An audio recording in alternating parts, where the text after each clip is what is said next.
Shalom, selamat pagi Bapak Ibu Saudara yang dikasihi Tuhan Yesus Kristus. Puji Tuhan, hari ini kembali lagi kita merenungkan firman Tuhan. Dan sebelumnya mari kita berdoa. Bapa di sorga, terima kasih atas kebaikan-Mu dalam kehidupan kami. Terima kasih buat anugerah-Mu. Tuhan memelihara kami sepanjang malam dalam istirahat kami. Dan pagi hari ini kami bisa bangun, itu semua karena anugerah Tuhan. Pada pagi hari ini Tuhan, sebelum kami masuk dalam berbagai pekerjaan, aktivitas ataupun pelayanan kami mau merenungkan firman Tuhan. Biarlah firman-Mu dapat menguatkan setiap kami dan dapat menuntun jalan kami. Dalam nama Tuhan Yesus kami berdoa dan mengucap syukur. Haleluya. Amin. Bapak Ibu Saudara, tema perenungan kita hari ini yaitu kepuasan yang sejati. Terdapat di dalam kitab Pengkhotbah pasal 2 ayat 24 dan 25. Tak ada yang lebih baik bagi manusia daripada makan dan minum dan bersenang-senang dalam jerih payahnya. Aku menyadari bahwa ini pun dari tangan Allah. Karena siapa yang dapat makan dan merasakan kenikmatan di luar Dia? Bapak Ibu Saudara, suatu kali seorang ibu menitipkan anaknya yang masih kecil di sebuah daycare atau jasa penitipan anak. Pada mulanya anak ini merasa sangat senang karena ia diberikan banyak mainan baru. Sampai-sampai ia sibuk dengan berbagai macam boneka yang ia mainkan. Sekitar 15 menit kemudian, anak ini mulai terlihat bosan dengan banyaknya mainan itu. Ia kembali menangis sejadi-jadinya dan tidak henti memanggil ibunya.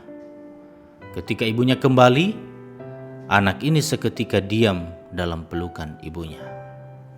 Saudara, hubungan anak dengan ibunya dalam kisah di atas seringkali menggambarkan hubungan kita dengan Allah. Dalam proses pengiringan kita kepadanya, kita sering salah fokus dan disibukkan dengan banyak hal yang kita pikir dapat menjadi penunjang kepuasan hidup kita. Entah itu hobi kita, jabatan, kekayaan, kepintaran, ketenaran, dan hal duniawi lainnya. Namun, pada satu titik tertentu kita merasa hampa. Dan hal-hal tersebut nyatanya tidak pernah dapat membuat hidup manusia menjadi penuh.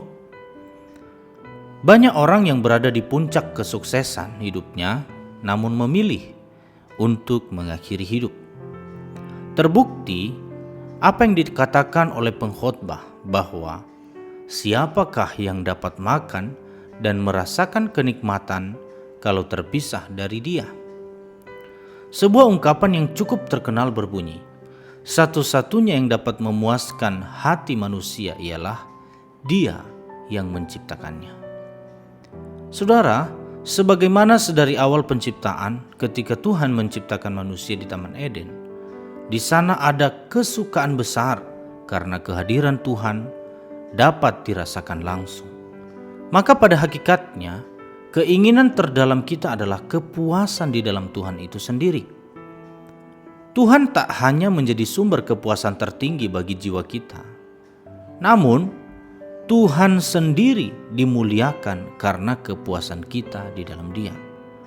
Oleh karenanya, pengejaran sukacita kita di dalam Dialah yang terpenting.